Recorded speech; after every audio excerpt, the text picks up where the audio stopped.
Hapa ni Mbagala, kitovu cha watu wa Dar es Salaam, lakini pia moja ya maeneo yenye ushindani mkubwa kisiasa nchini Tanzania.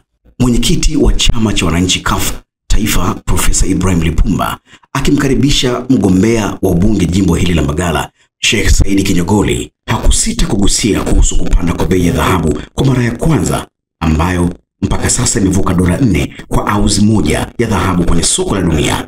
Alisisitiza Tanzania ingepaswa kunufaika. Pamoja na kupanda bei ya dhahabu, wananchi wa Tanzania hatunufaiki na dhahabu inayozalishwa nchini. Tuna bahati, tuna madini. Kabanga huko kuna madini yanaitwa nickel kwa Kiswahili. Ruangwa kuna madini yanaitwa graphite. Haya ni madini hivi sasa yanahitajika sana kwa sababu ya mapinduzi ya teknolojia. Teknolojia ya hivi sasa ni kutengeneza magari yanayoendeshwa kwa nguvu za umeme. Na ili magari haya yaendeshwe kwa nguvu za umeme unahitaji betri.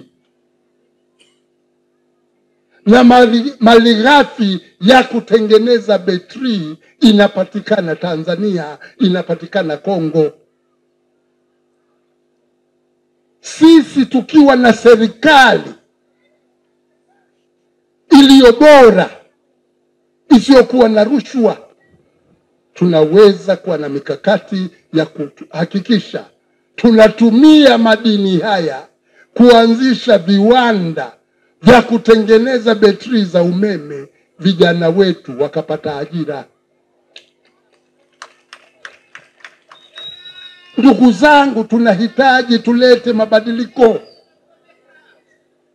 Inawezekana kama una serikali yenye mipango mizuri. Na ndio maana tunahitaji tupate wabunge waadilifu. Nani mbunge wa Mbagala? Nani mbunge wa Mbagala? Kinyogoli ngangari. Mtampigia kura Kinyogoli? Mnaompigia kura Kinyogoli no? Mgombea ubunge kupitia chama cha wananchi CUF, Sheikh Said Kinyogoli, ameendelea na kampeni zake kuelekea uchaguzi mkuu wa mwaka huu. Katika hotuba yake, Sheikh Kinyogoli amesisitiza kuwa wakati umefika wa kuikomboa Mbagala kwa ajili ya wale aliowaita wakina mama waliolala macho kwa matumaini. Mkinipeleka katika bunge la Jamhuri ya Muungano wa Tanzania, kwanza sitokuwa mbunge kilaza. Yaani kila kitu kikisemwa mimi naitikia ndio, kwangu haitokuwa hivyo. Lakini sitokuwa mbunge kwa sababu natoka katika chama cha upinzani, basi mimi bungeni kazi yangu ni kupinga tu. Kama nimehuka hata kitu kilichokuwa sawa sawa, basi ninyooshe mkono kupinga. Sitokuwa mbunge mwenye kisirani cha ukorofishwa na mke wako na watoto wako. Maana tuna familia hapa, tunajua matatizo ya nyumbani. Mimi na mke na watoto 3. Sasa wamenikorofisha nifike Dodoma, basi mimi ndo na kisirani. Tumeona kuna baadhi ya wabunge hapa mpaka anaambiwa umekosea, toka, anataka kupigana na wale askari bungeni. Sasa kula ni kuehuka. Mimi sitokuwa mbunge kicha kwa kiasi hicho. Penye jambo limekaa sawa nitaunga mkono, lakini kuna eneo panahitaji kukosolewa, nitakosoa. Panahitaji kupongezwa, nitapongeza, kwa sababu akili yangu inayonipeleka Dodoma ni uzalendo kwa ajili ya watu wa Mbagala. Hakuna ninachokifuata Dodoma zaidi ya watu wanaoishi katika jimbo la Mbagala. Yapo mambo mengi tunahitaji kwenda kuyashughulikia. Naomba ridhaa yenu. Profesa leo ameongea kila kitu, nyinyi mashahidi mmesikia. Amezungumza nchi hii namna ilivyo na rasilimali, ina kila kitu ambacho kinaweza kwenda kutunufaisha Watanzania kwa ujumla. Hebu niambieni nyinyi, nimetoka Dar es Salaam, nimekwenda Mbezi Beach pale kwa profesa mmepata masaa yangu matatu, mmepewa madini kutoka katika kichwa kama hiki, naingia kule Dodoma. Haijasalimika hii nchi bado? Hii nchi haijapata salama bado? Kuna kitu gani tunachokitaka wakazi wa Mbagala zaidi ya kwenda kumaliza jambo hili? Haya masuala ya mabango ni hofu tu iliyowakamata.